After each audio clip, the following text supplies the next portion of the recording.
বন্ধুগণ, আমার ইউটিউব চ্যানেলে আপনাদের স্বাগত।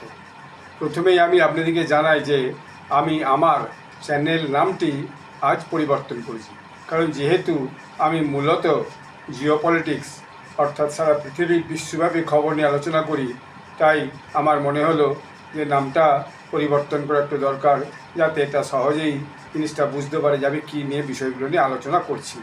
এবং এখন থেকে আপনারা এই যে আমার চ্যানেল শীতাংশু গ্লোবাল পলিটিক্স এইটা সার্চ করলেই আপনারা আমার ভিডিওটি দেখতে পাবেন।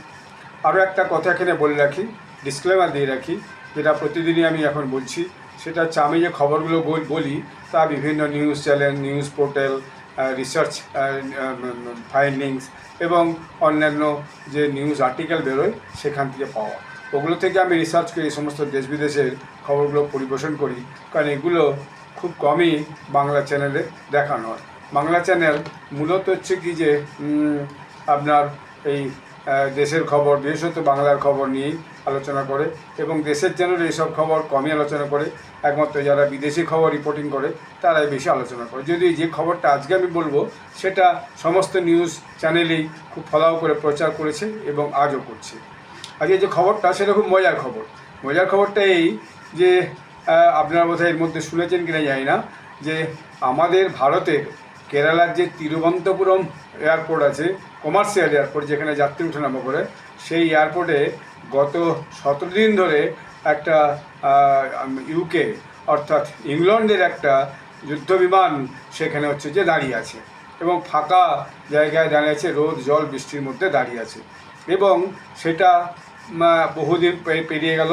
গত 14ই জুন এটা হঠাৎ এখানে এসে হাজির হয়, এবং যখন 14ই জুন হাজির হয় সেই গল্পটা হচ্ছে এই যে খবরটা এরকম, 14 জুন হঠাৎ রাত্রিতে 9টা-10টার সময় সেই যে সেই বিমানটি হচ্ছে যে একটা মেসেজ পাঠায় যে আমার বিমানে কিছু যান্ত্রিক ত্রুটি আছে, এবং সেই যান্ত্রিক ত্রুটিটাকে সারাবার জন্য আমাকে এখানে ল্যান্ড করতে হবে। প্রথমে বলেছিল তেল ফুরিয়ে গেছে, আমাকে ল্যান্ড করতে হবে হচ্ছে যে F-35B বিমান। F-35B বিমান হচ্ছে আমেরিকার তৈরি বিমান, এবং সেটা হচ্ছে স্টেলথ বিমান, অর্থাৎ যে বিমান সরাসরি ভার্টিক্যালি নিচে নামতে পারে এবং খুব দ্রুতগামী বিমান, শব্দের যে তরঙ্গ তার থেকেও দ্রুত এই বিমান চলতে পারে। এখন ঘটনাটা কী করে ঘটলো? এগুলো খুব লং ডিস্টেন্স বিমান নয়, কিন্তু খুব শর্ট রেঞ্জ এই বিমানগুলো যুদ্ধ বিমান হিসাবে খুব খ্যাতি। এখন আরব সাগরে ইংল্যান্ডের ন্যাটোর সদস্য হিসেবে ইংল্যান্ডের একটা যুদ্ধাভ্যাস চলছে সমুদ্রের মধ্যে।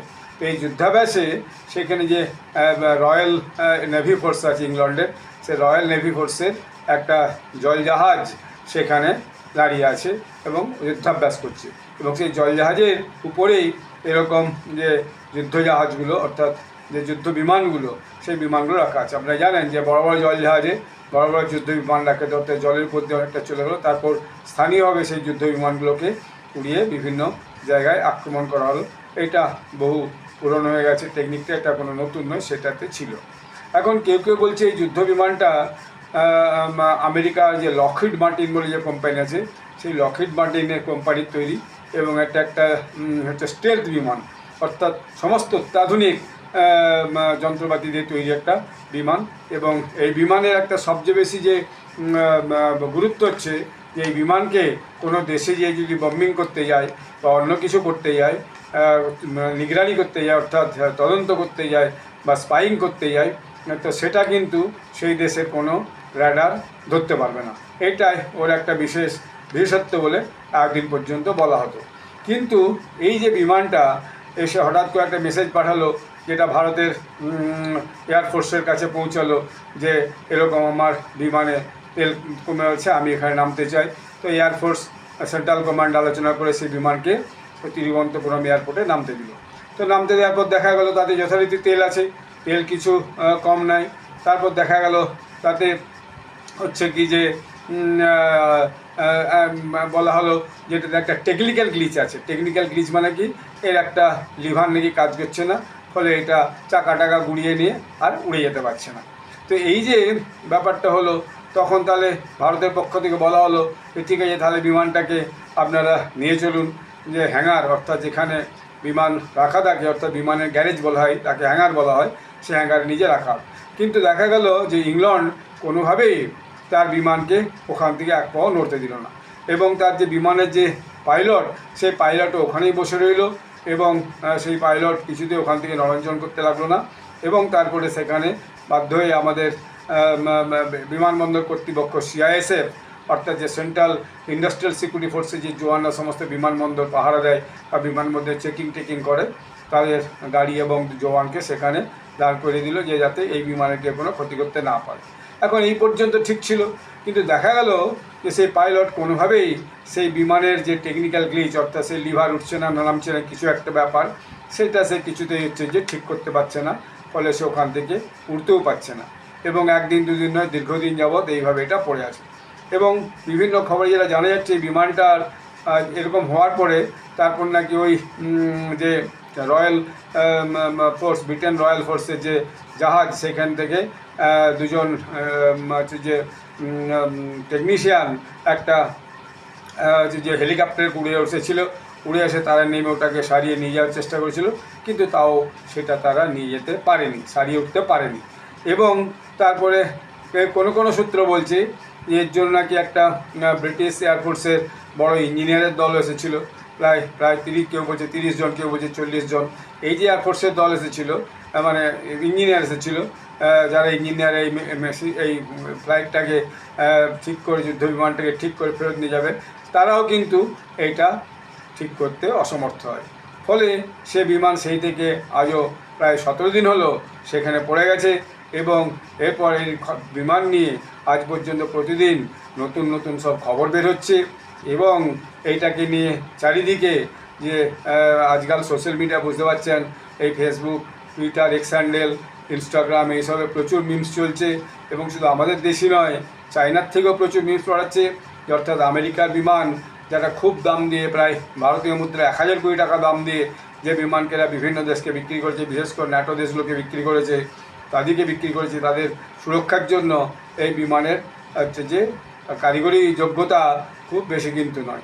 এই নিয়ে বিভিন্নভাবে হচ্ছে যে বিভিন্ন মিমস চলছে। কেউ বলছে যে ভারতের র্যাডার সিস্টেম এটাকে লক করে দিয়েছে, অর্থাৎ আজ যাতে উঠতে না পারে, যখনই ভারতের র্যাডারে ধরা পড়েছে তখন লক করে দিয়েছে। কেউ বলছে যে সিঙ্গাপুর থেকে ইঞ্জিনিয়ার একদল এসেছিলো, কিন্তু তারাও রিপেয়ার করতে পারেনি, তারাও ফিরে চলে গেছে।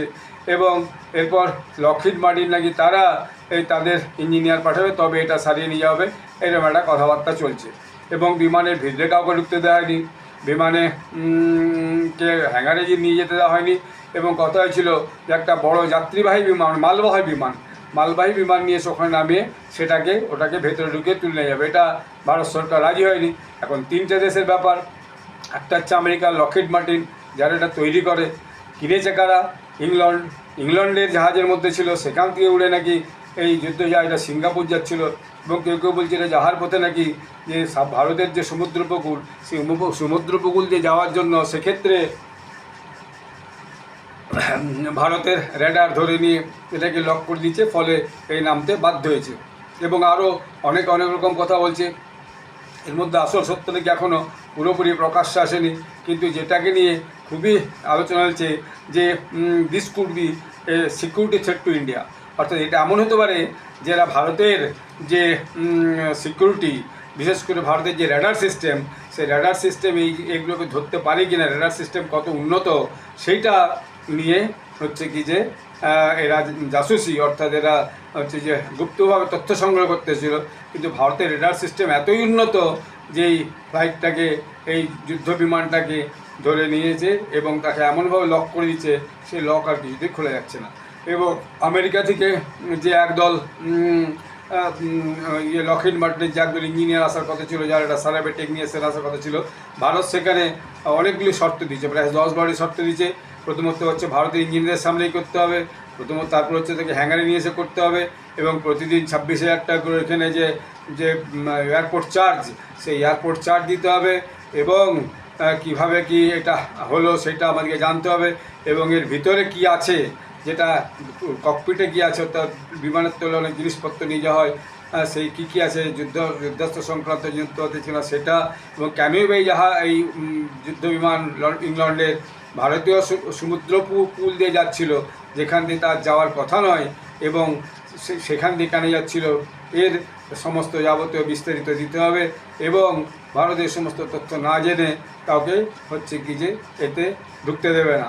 এবং যে একটা মালবাহী জাহাজ নিয়ে এসে নিয়ে যাওয়ার কথা ছিল, ভারত সরকার সেটা অস্বীকার করেছে যে কোনো মালবাহী জাহাজ এসে একে নিয়ে যেতে পারবে না, সেটা সম্ভব নয়, সেটা আমরা হতে দেব না।